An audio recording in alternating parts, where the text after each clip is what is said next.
Request of Lars Larson to address council regarding Mayor Adams' legal issues. Good morning. Welcome to the City Council. Good morning. You have, please state your name, and you have 3 minutes. My name is Lars Larson. I'm an Oregon taxpayer, and I make my living in the city every day. Like Mr. Gunther, I would like to see the city cleaned up. We do have a problem here. I'm here representing myself, and I wrote down my comments because I wanted to make sure that I got it just right. I started working in this building almost 30 years ago, and my job was to ask questions. And so I'd like to ask a few questions of you, Mayor Adams, and also the other commissioners who are here present, and I appreciate you being present today, and thank you for the opportunity.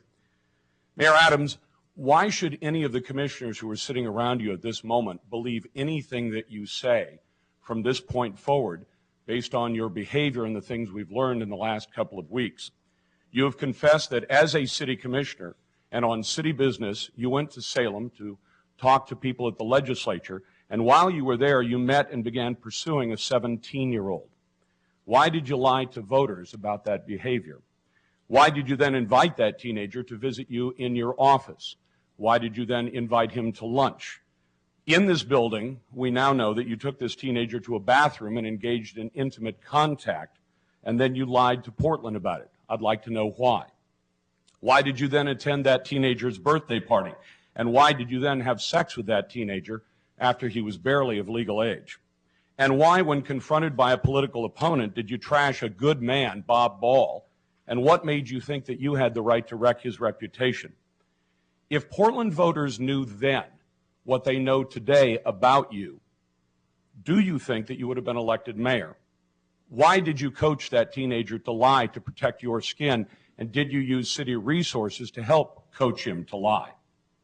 Did you use city resources in the last couple of weeks, in particular your press secretary in your office, to defend your personal behavior?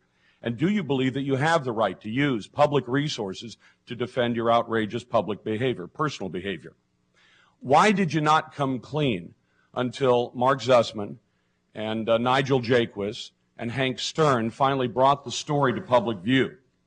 And why did you then continue to lie after those revelations to save your own skin? Wade and Nkrumah reportedly quit because even after you were found out, you then lied to your own staff about it, and when Nkrumah quit, you told reporters it was because he couldn't take the stress. It appears there was a different reason. At one point during Derek Foxworth's scandal, you said that when somebody becomes the punchline to a joke, it's time to go. Is it time for you to go?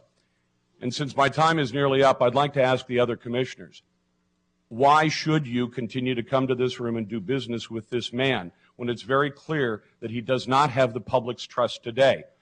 If he does not have your trust, should you continue to come to these council chambers and do business, or should Mayor Sam Adams resign? Thank you very much for the opportunity. Thank you very much. Item number 89. Request of Tom Klovski to address council regarding Mayor Adams.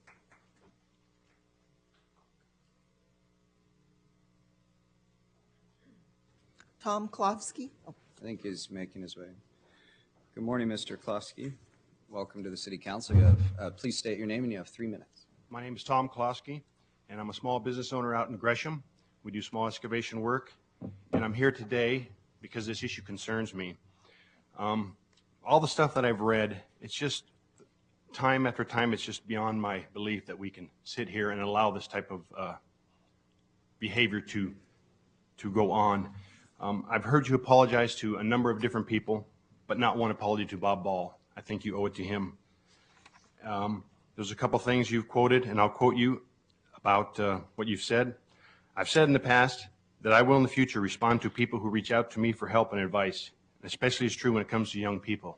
Does that mean you ask them to lie for you and protect your name? Another quote, I did not get into public office to allow my instincts of others who have smeared out of fear of sleazy misrepresentations or political manipulation. I understand the need for good judgment. I think you've lost your good judgment. Under the code of ethics here, I looked online under trust, 1.03.020 trust. Letter B, city officials promote public respect, avoiding even the appearance of impropriety. I think you failed on that matter. Accountability, 1.0.040. Campaign elections allow voters to make informed choices on appropriate criteria. By you lying to the voters on this matter didn't allow them to make the appropriate decisions they needed and made the bad election to put you in mayor. The last one under leadership, 1.03.050. Leadership officials obey both the letter and the spirit of the law and regulations. The law-abiding behavior by the city officials sets a good example for citizens who respect the law. Laws govern their public duties and especially important, but even the actions in private life carry a public message. And if you continue to be mayor of this city, as a business owner, I deal with inspectors in some of the excavation work we do. Does it mean it's okay for me to lie to the inspectors and just apologize later? Because if you're still in office, that's what the message I'm hearing that we allow. So I thank you for your time. Thank you very much. Could you read item number 90?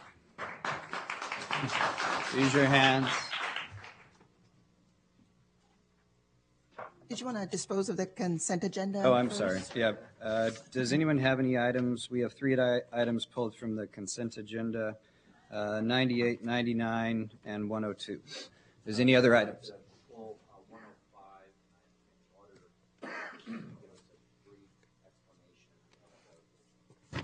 Okay. So we have the consent agenda minus 98, 99, 102, and 105.